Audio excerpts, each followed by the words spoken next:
하나님의 말씀 함께 보도록 하겠습니다. 마가복음 14장 61절, 62절 한 두 절을 같이 찾으셔서 한 목소리로 함께 보도록 하겠습니다.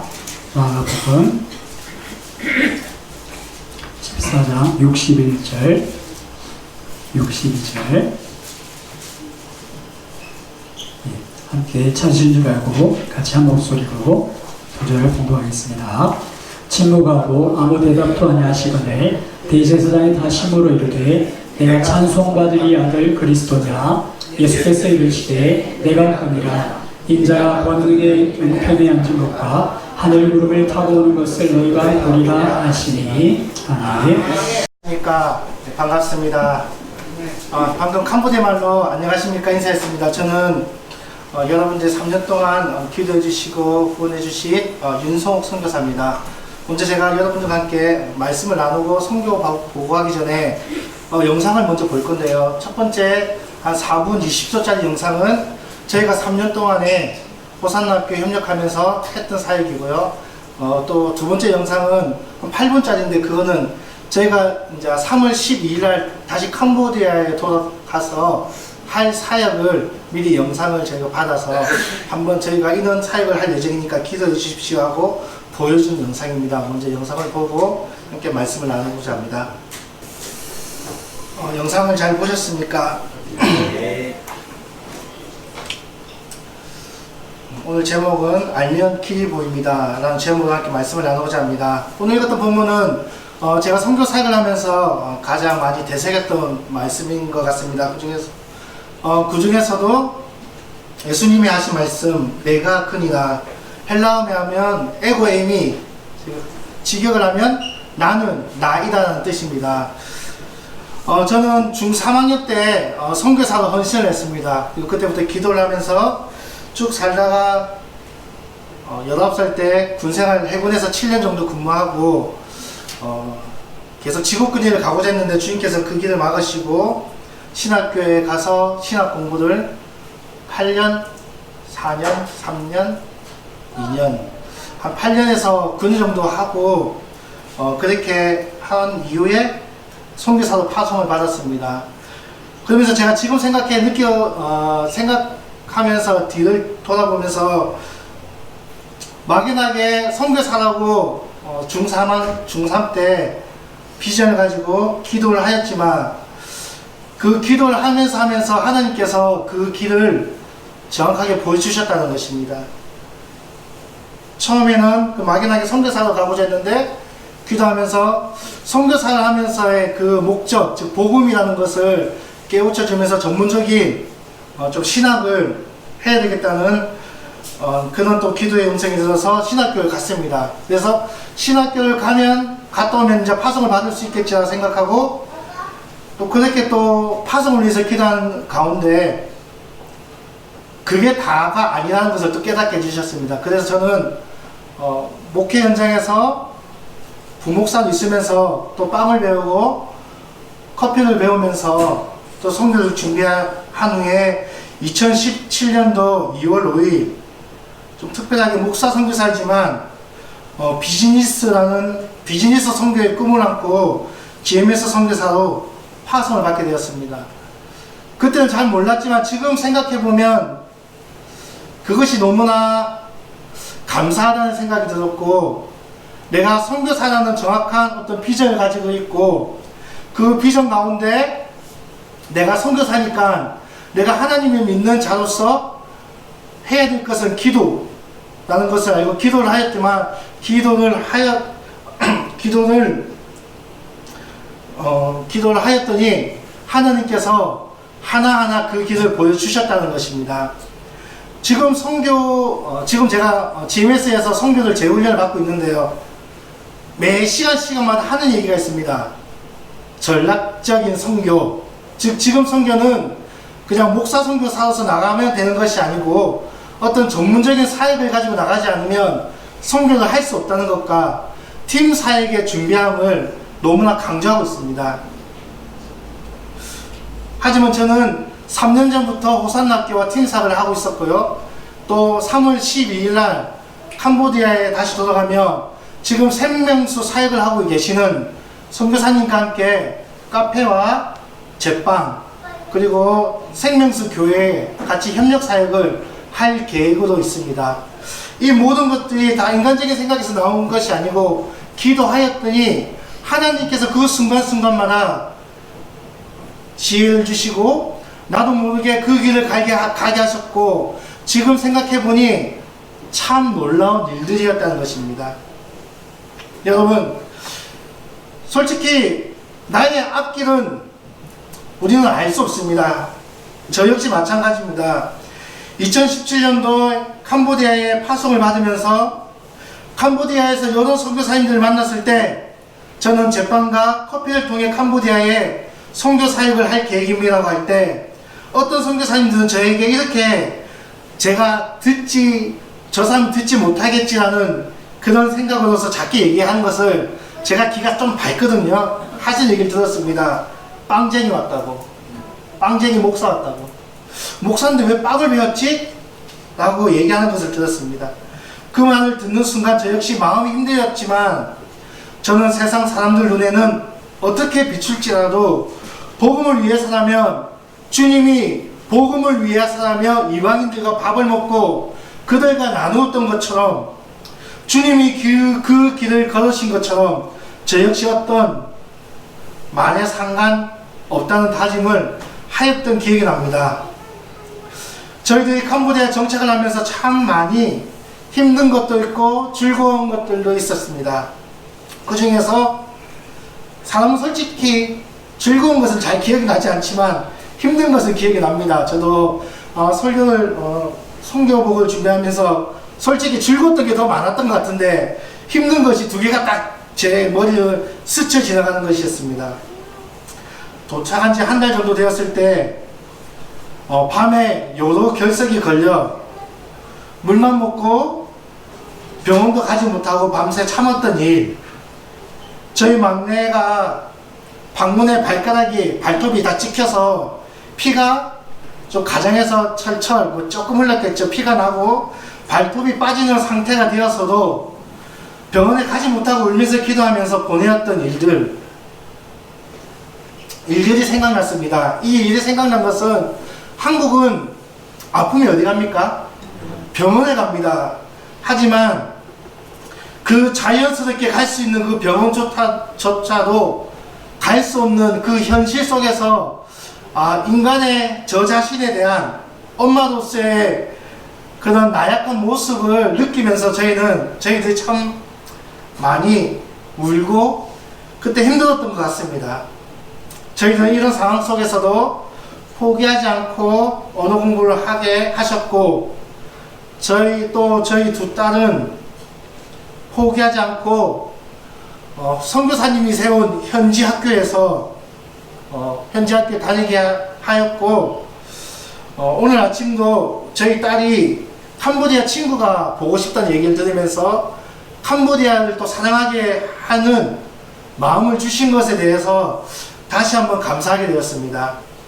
이렇게 캄보디아에 적응하면서 호선학교에서 제빵 및 한국어 수업을 캄보디아에 도착한 지 1년 후부터 언어훈련과 병행하여 시작하면서 캄보디아에서 일어나는 전반적인 일들을 협력하였습니다. 그 전반적인 일들은 문도 고치고 화장실 청소도 하고 풀도 메고 등등등 말할 수 없는 그런 전반적인 일들도 다 포함됩니다. 그런 일을 하면서 역시 힘들지만 뒤돌아보니 그 모든 것들이 다 하나님의 계획하신가 하나님의 계획이 있었다는 것입니다. 그런 것을 저희가 겪었으니 이 수상마을 여기는 전기도 없고요 물도 없고 쉽게 말해서 캄보디아에 살고 있지만 무국적자들입니다. 그런 곳에 또 담당하게 갈 수 있는 그 마음을 3년 동안의 그 훈련을 통해서 하나님이 주시지 않았나라는 생각을 한 번씩 저희 집사람과 집사람과 하기도 합니다.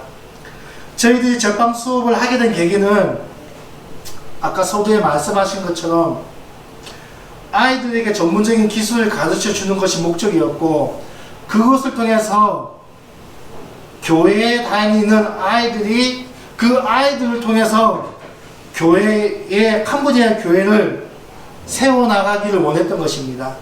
여러분, 캄보디아에 매달 몇 개의 교회가 세워지는지 아십니까? 매달 통계해보면 11개의 교회가 캄보디아에 세워집니다. 그리고 몇 개의 교회가 매달 문을 닫는지 아십니까? 제가 지어낸 것이 아니고요. 10개의 교회가 문을 닫습니다. 캄보디아에도 한국의 뭐 기독교 단체 같은 그런 캄보디아에 그런 기독교 단체가 있습니다. 거기서 2019년도에 통계가 나오는데요. 2012년부터 2017년도까지 캄보디아에 635교회가 세워졌고요. 608교회가 문을 닫았습니다. 저도 한국에 오면서 이것을 조사하면서 깜짝 놀랐습니다. 이렇게 많은 교회가 문을 열고 문을 닫는구나.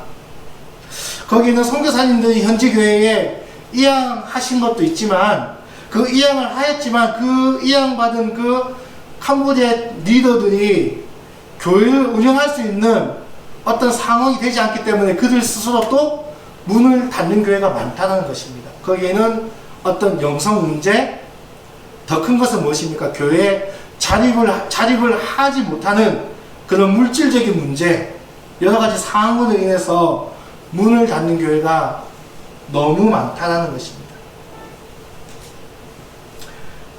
그래서 저희는 제빵 교육을 시작하게 되었고요.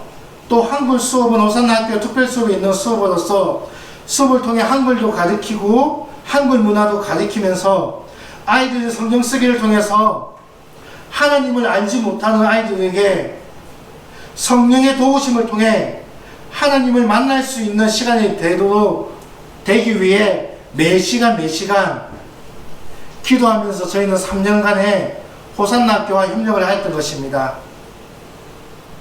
한국도 마찬가지지만 선교지에서 제일 중요한 것은 역시 기도와 전도라고 생각합니다.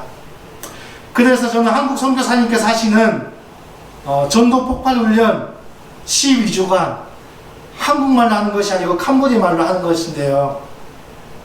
듣지 못하고 제가 알지도 못하지만 캄보디아에서는 어떻게 전도를 하고 어떻게 또 가르치는 것을 보고 배우기 위해서 12주간의 가족은 12주간은 공부를 하고, 또 아까 영상에서 조금 나온 것처럼 캠퍼스 전도를 하면서 역시 한국이나 캄보디아나 전도가 가장 힘들다는 것을 깨달으면서 정말 이들에게 필요한 것은 직접 발로 뛰면서 하는 전도라는 것을 많이 느끼게 되었습니다.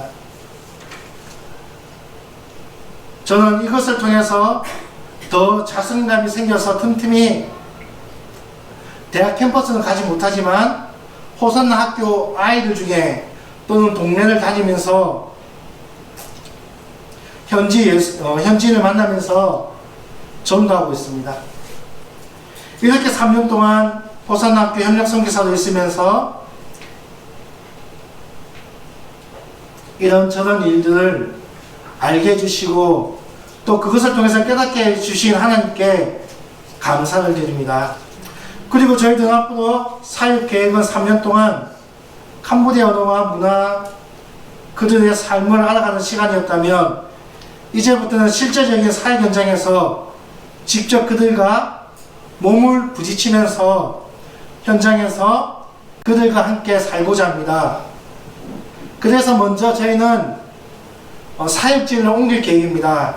푸놈펜에서 차로 7시간 정도 가야 되는 태국 국경 부근의 바탐만이라는 캄보디아의 제2 도시라고는 하지만 제가 생각하는 경북 영천 정도 되는 도시인 것 같습니다. 거기서 아까 영상에서 보신 것처럼 저하고 협력하신 분이 지금 4년 전부터 커피 가게를 운영하고 계십니다. 저는 그 옆에서 제빵 가게를 운영하면서 그 빵을 이 커피 가게에 빵을 납품하면서 거기서 남는 그런 재정을 사육에 사용하면서 제자훈련 및 또 재판 교육을 체계적으로 그곳에 있는 현지 청년과 청소년들에게 가르칠 계획입니다. 솔직히 캄보디아는 자격증이라는 게 없습니다. 그냥 내가 잘하면 그것이 내가 잘하는 일이라고 생각합니다. 그리고 캄보디아 놀라운 것은 캄보디아인들에게는 솔직히 꿈이 없습니다. 그 이유는 한국에는 열심히 공부하고 시험 치면 공무원도 될 수 있고요, 직장인도 될 수 있고, 또 사자가 붙은 의사도 될 수 있고, 변호사도 될 수 있지만, 캄보디아는 그런 시험이 있지만 직업이 대물림됩니다. 아버지가 경찰이면 나도 경찰, 아버지가 공무원이면 내무부 공무원이면 나도 내무부 공무원, 아버지가 동네 동장이면 나는 동장, 예. 아버지가 총리면 나도 총리. 나중에, 예, 저도 몰랐는데 깜짝 놀랐습니다. 그러니까 제가 3년 동안 오산학교에서 제빵 수업을 하면서 꿈이 뭐냐 하면 꿈이 없답니다. 꿈이 있는 아이들은 아버지가 경찰이니까 나 경찰, 나는 꿈이 경찰이라고. 꿈이 없는, 왜 꿈이 없냐 하니까 자기 아버지는 직업이 없답니다. 그래서 자기는 꿈이 없다는 얘기를 들으면서 정말 이런 전문적인 기술이 중요하구나 라는 생각을 하면서, 이 선교사님은 어떤 자격증을 갖고 왔냐면 커피 하시는 분들이 계시면 아실 겁니다. 예, SCA라고 전문 커피를 양성하는 국제 자격증입니다. 예, 그러니까 그냥 커피만 잘 기계 머신에서 바리스타만 바리스타 자격증만이 아니고 로스팅, 또 커피 맛을 볼 수 있는, 예, 저도 잘 모르겠는데 커피 맛을 볼 수 있는 또 국제 자격증이 있답니다. 그런 자격증, 바리스타 자격증, 또 머신을 만들 수 있는 자격증에서 총 5개 자격증을 합쳐서 SCA라는 자격증이라고 하는데요. 전 세계에서 사용되는 자격증을 캄보디아에 갖고 오셔서 캄보디아에서 제일 큰 커피 체인점 회사가 있습니다.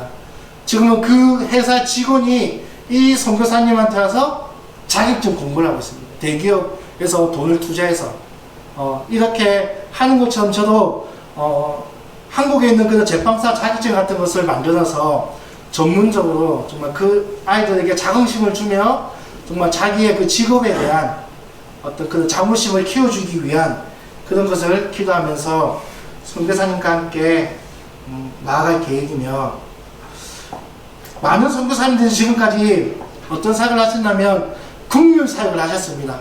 그러니까 교회도 선교사님이 지어주시고, 그 다음에 좀 힘들고 어려운 아이들한테 그냥 찡찡대면 뭐도 갖다 주시고, 물질도 갖다 주시고, 한국에서 후원받아서 학자금도 연결해 주시고, 이런 국률 사역을 많이 하였습니다. 아이들이 신앙이 자랐을까요? 캄보디아의 기독교 인구가 몇 프로인지 아십니까? 네이버 검색치면 나오는데 한 4%, 5% 나옵니다. 2019년도에 캄보디아의 전체 인구, 종교와 연령대와 모든 걸 조사를 했는데 기독교 인구는 1%라고 합니다. 무슬림 인구는 5%입니다. 불교 인구는 94%입니다. 캄보디아 기독교 역사가 몇 년 됐는지 아십니까? 한국은 이제 114년 정도 됐다고, 120년 정도 됐다고 하는데, 캄보디아가 기독교 역사가 100년이 넘었습니다. 한국 선교사님이 캄보디아 선교하신 지가 30년이 다 돼갑니다.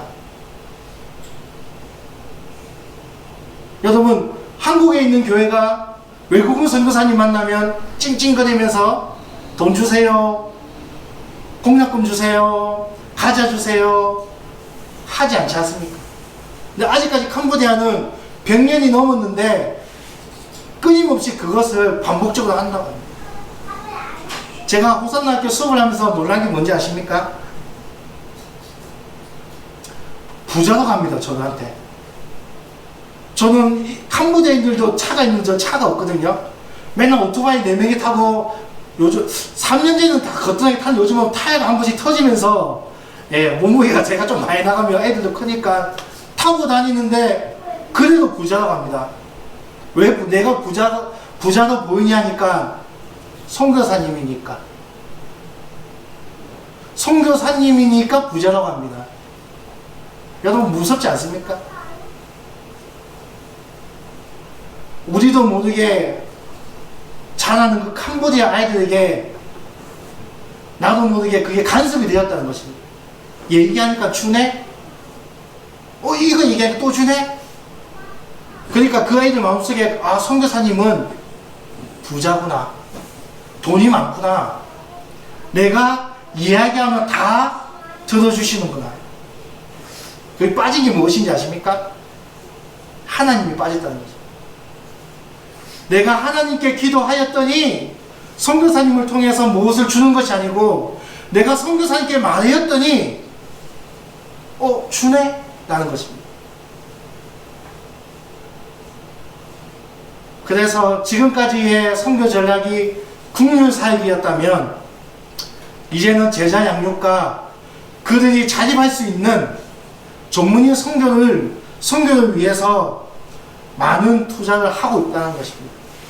저는 그것을 알지 못하였는데 기도하였더니 나도 모르게 지금 그 길을 가고 있다는 것입니다. 여기 청년들도 있고 청소년들도 있는데 여러분 낙심하지 마십시오. 어떤 일이 있을 때 포기하지 마십시오. 우리는 누굽니까? 하나님의 자녀입니다. 하나님은 우리에게 무엇을 주셨습니까? 건세를 주셨습니다. 또 무엇을 주셨습니까? 기도할 수 있는 힘을 주셨고요. 기도하는 방법을 가르쳐 주셨고 가장 중요한 변하지 않는 하나님의 말씀을 주셨습니다. 우리는 이 모든 것을 다 알고 있는데 나도 모르게 놓치고 만다는 것입니다.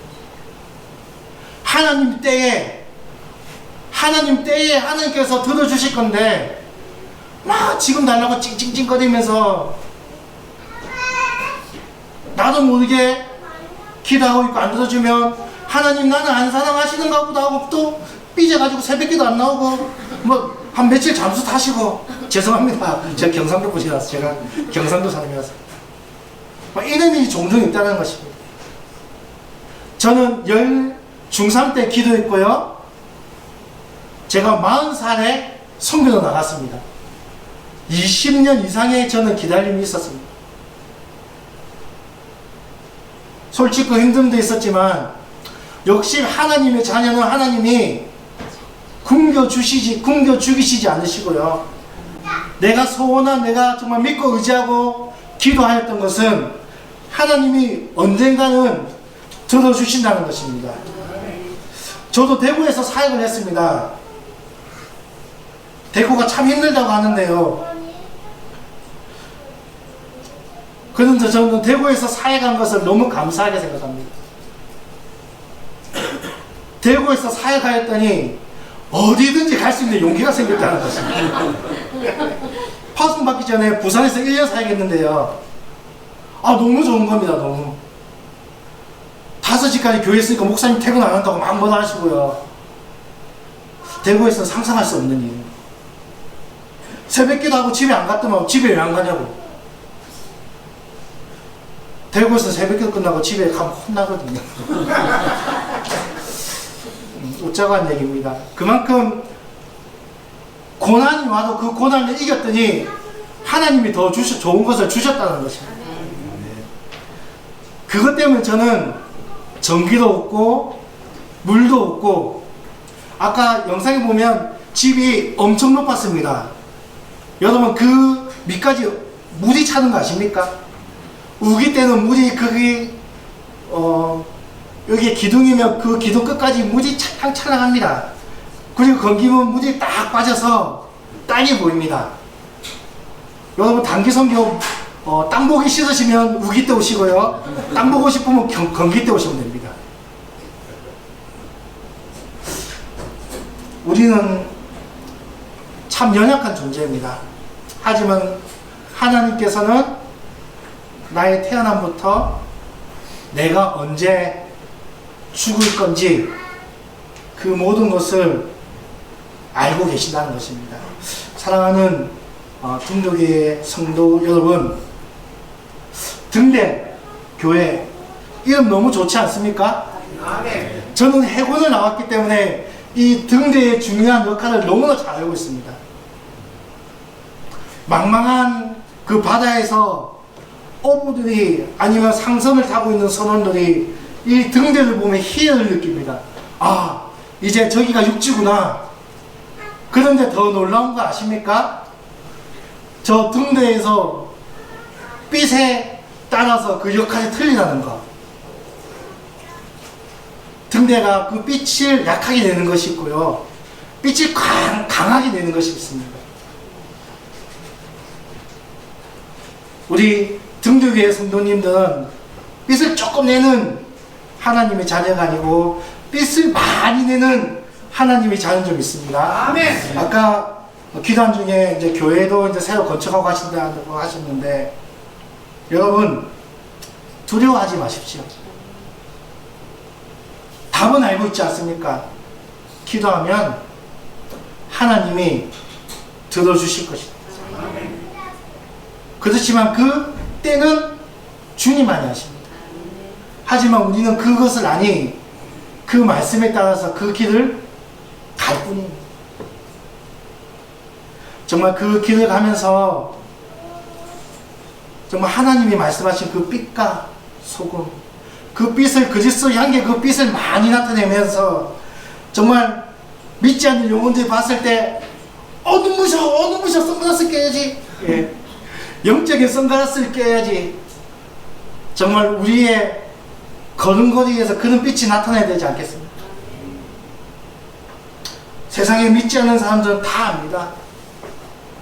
이 사람이 빛을 1와트 내는지 10와트 내는지 만와트 내는지.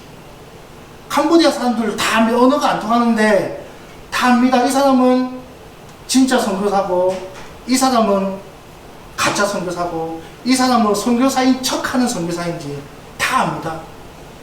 그들이 한 번씩 물어보시지 않습니까? 너 선교사인데 왜 그래? 이렇게 얘기합니다.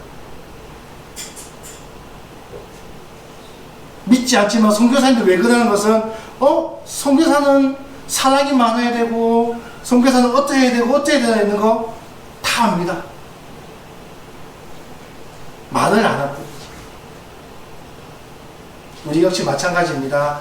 정말 답은 정해져 있습니다. 예수님은 에고 에미, 나는 예수 그리스도다. 저는 선교사입니다. 여러분들은 하나님의 자녀이며 등대교회 성도입니다. 아멘. 정말 그것을 인정하고 주님이 말씀하신 그 길을, 그 답이 있는 그곳으로 기도하며 말씀 보며 또 교회에 순종하며 함께 걸어 나가시는 저와 여러분들이 되시길 주님의 이름으로 소망합니다. 아멘.